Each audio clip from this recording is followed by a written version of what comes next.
કેમ છો દોસ્તો? સ્ટોરીઓની દુનિયામાં સ્વાગત છે. ચાલો જાણીએ અનોખી સ્ટોરી. મારું નામ દેવાંશી છે. હું દેખાવમાં ખૂબ જ જોરદાર લાગુ છું. હું 27 વર્ષની એક વિધવા મહિલા છું. મારી પાસે 5 વર્ષનો છોકરો છે, જે મારી જીવનની એકમાત્ર સહારો છે. 7 વર્ષ પહેલાં મારા લગ્ન થયા હતા. તે કોટનની મિલમાં કામ કરતો હતો. તે ખૂબ જ સુંદર અને જોરદાર લાગતો હતો. મારું જીવન સપના જેવું હતું. તે મને સારી રીતે રાખતો, મારી દરેક ઈચ્છા પૂરી કરતો. અમારી સ્થિતિ પણ ઘણી સારી હતી. ઘરમાં કોઈ પણ વસ્તુની ન હતી. પણ કહેવાય છે ને, સુખનો સૂરજ જાજો ટાઈમ ટકતો નથી. એક દિવસ જ્યારે મારો છોકરો 5 વર્ષનો હતો, ત્યારે અમે ત્રણેય ઘરેથી બહાર ફરવા નીકળ્યા. અમારી પાસે સારી એવી ગાડી હતી. અચાનક ઝડપથી આવતી બોલેરો ગાડીએ અમારી ગાડી સાથે અથડાણી. તે ભયંકર અકસ્માત થયો હતો. મારા પતિએ મારી સામે અંતિમ શ્વાસ લીધો.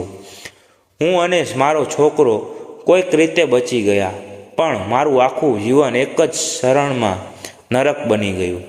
તેના અવસાન પછી હું એકદમ તૂટી ગઈ.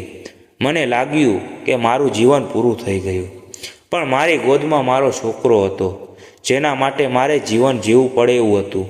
જો હું હિંમત હારી જાઉં તો મારા છોકરાઓનું શું થશે? આ વિચારી મને રોકી લીધી. મારા પતિના માતા પિતા ગુજરી ગયા હતા, એટલે ઘરમાં માત્ર હું અને મારો છોકરો હતા. ઘરની શાંતિ અને એકલતા ક્યારેય રહસ્ય લાગતી. આર્થિક સ્થિતિ પણ નબળી પડવા લાગી, કારણ કે પતિની આવક બંધ થઈ ગઈ હતી. આ બધી વચ્ચે મારા માતા પિતા અને ઘણો સહારો આપ્યો. તેમણે મને સલાહ આપી કે હું મારા ઘરની જવાબદારીઓ સંભાળું.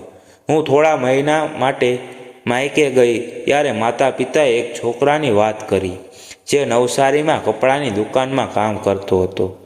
તેના મિત્ર અમારા ગામનો હતો અને તેણે જ તેને અમારા ઘરે મોકલ્યો. તે એકલો હતો. તેના માતા પિતા ન હતા.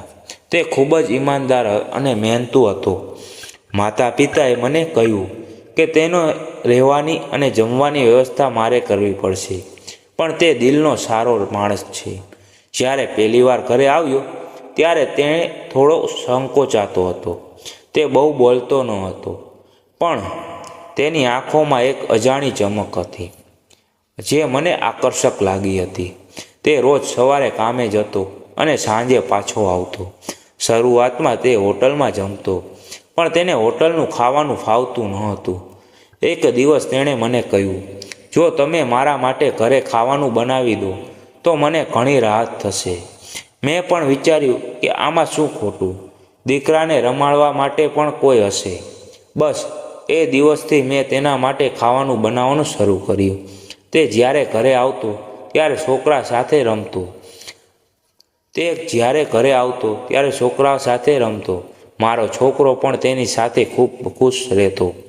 તેની હસી આંખો અને છોકરા સાથેની તેની રમતો જોઈને મારું મન હળવું થતું. ધીરે ધીરે અમારી વચ્ચે વાતો વધવા લાગી. હું એકલી હતી અને તેની સાથે વાતો કરવાથી મારું મન શાંત રહેતું હતું. તે મારી નાની મોટી મદદ કરતો, બજારમાંથી સામાન લાવતો, છોકરાને રાખવો અને ઘરનું કોઈ કામ હોય તો તે પૂરું કરવું. બધું જ તે દિલથી કરતો. એક દિવસ રાત હતી. આકાશમાં અજવાળું ઝળહળતું હતું.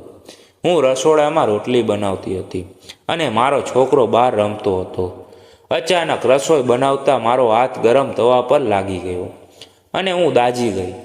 દર્દથી મારો અવાજ નીકળી ગયો. તે દોડતો રસોડામાં આવ્યો અને મારો હાથ જોઈને ગભરાઈ ગયો. તેને તરત જ ઠંડુ પાણી લાવીને મારા હાથ પર રેડ્યું અને બોલ્યો, તું ગભરાઈશ નહીં, હું તને હોસ્પિટલ લઈ જઈશ.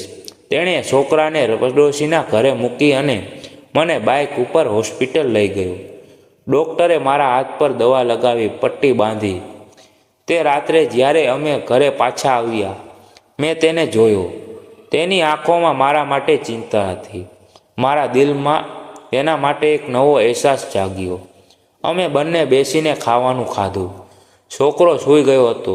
ચંદ્રનો પ્રકાશ ઘરમાં પથરાયેલો હતો. તો મેં તેને કહ્યું, આજે તું ન હોત તો હું શું કરત? તું મારી અને મારા દીકરાની ખૂબ કાળજી લે છે. તે હળવેથી હસ્યો અને બોલ્યો, આ તો મારી ફરજ છે. તું એકલી છે અને હું તને ક્યારેય એકલી નહીં પડવા દઉં. તેના આ શબ્દો મારા દિલને સ્પર્શી લીધું. ધીરે ધીરે અમારી વચ્ચે એક અલગ જ બંધન બંધાવા લાગ્યું. હું તેને પસંદ કરવા લાગી હતી. તેને ઈમાનદારી, તેની સાદગી, તેનો પ્રેમ મને ખૂબ ગમતો. મેં હિંમત કરીને તેને પૂછ્યું, તમારે હવે લગ્ન નથી કરવા? તે હસીને બોલ્યો, મારી પાસે કંઈ નથી. કોણ મને પોતાની દીકરી આપે? મેં તરત જ કહ્યું, મને તારું નામ બોલવું ગમે છે. તું મને નામથી જ બોલાવ. તે થોડા શરમાયો, પછી તેણે મને નામથી કહીને બોલાવવાનું શરૂ કર્યું. મેં હિંમત કરીને તેનો હાથ પકડ્યો. મારું દિલ ઝડપથી ધડકી રહ્યું હતું. મેં ધીમેથી કહ્યું, તું જ્યારથી આવ્યો છે મારા જીવનમાં ફરી ખુશીઓ આવી છે. હું એકલી હતી, પણ તારી સાથે વાતો કરીને માનું મન હળવું થાય છે. હું હવે તારા વગર જીવન જીવવાની કલ્પના પણ નથી કરી શકતી. શું તું મારી સાથે લગ્ન કરીશ? તે થોડી ચોંકી ગયો. તેણે મારી આંખોમાં જોયું અને બોલ્યો, હું ગરીબ છું. લોકો શું કહેશે? તેઓ વિચારશે કે મેં તારી મજબૂરીનો લાભ લીધો. મેં તેની વાત કાપીને કહ્યું, મને સમાજની પરવા નથી. મારા માટે તારો પ્રેમ અને વિશ્વાસ જ મહત્ત્વનો છે. તેનું આંખોમાં આંસુ આવી ગયા. અમારો પ્રેમ દિવસે ને દિવસે ગાંઠ બનતો ગયો. તે મારી અને દીકરાની વધુ કાળજી લેવા લાગ્યો. આખરે અમે નક્કી કર્યું કે અમે લગ્ન કરશું. પછી અમે મંદિરમાં જઈને લગ્ન કરી લીધા. મારા માતા પિતાને પણ ખૂબ ખુશી થઈ, કારણ કે તેઓ જાણતા હતા કે તે એક સારો માણસ છે. લગ્નની રાતે મને ઘણા સમય પછી શાંતિ અનુભવી. મેં ખૂબ જ મોજ કરી. અમે લગભગ આખી રાત મોજ કરી હશે. પછી સવારે અમે મોડે સુધી સૂઈ રહ્યા. ધન્યવાદ દોસ્તો, સ્ટોરી સાંભળવા માટે.